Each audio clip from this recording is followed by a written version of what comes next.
Pajjiżna baqa' jgawdi mill-aħjar rating li qatt tingħatalu mill-Aġenzija Internazzjonali DBRS Morningstar hekk kif ġie kkonfermat ir-rating ta' pajjiżna bħala A-high stabbli.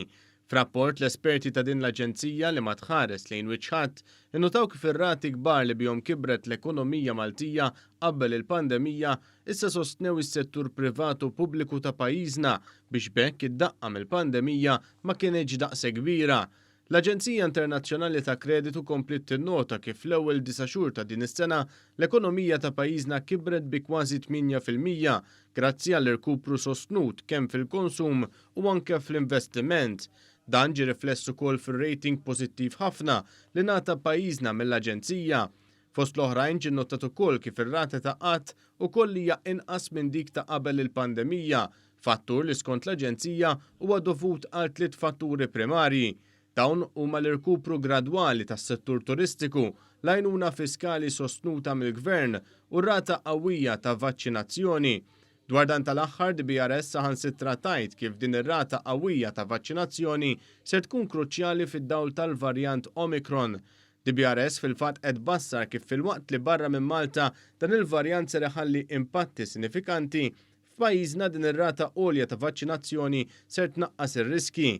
B'kitba fuq il-medja soċjali dwar dan, ikkummenta wkoll il-Prim Ministru Robert Abela li filwaqt li laqab sodisfazzjon dan ir-rating pożittiv, innota kif ir-rata qawwija ta' vaċċinazzjoni hija importanti għal progress ekonomiku u soċjali ta' pajjiżna. Hawnhekk appella sabiex kulħadd jaħdem flimkien biex din ir-rata ta' vaċċinazzjoni tibqa' fost l-aqwa fid-dinja. Ir-rapport minn DBRS jitkellem ukoll dwar il-finanzi pubbliċi b'analiżi li hija prattikament opposta għal dik tal-oppożizzjoni. Dan hekk kif ġie notat kif id-deficit huwa dovut għal miżuri ta' sosten li DBRS qalet li huma kruċjali għas-sosten tal-ekonomija ta' pajjiżna. Fost dawn il-miżuri, r-rapport isemmi l-inizjattiva tal-Covid Weight Supplement, l-iskema tal-vouchers u n-nefqa fis-settur tas-saħħa fost l-oħrajn. Ir-rapport saħansitra jgħid kif l-Aġenzija temmen li hemm anke fondi biex pajjiżna jilqa' l-isfida tal-prezzijiet internazzjonali tal-fuel.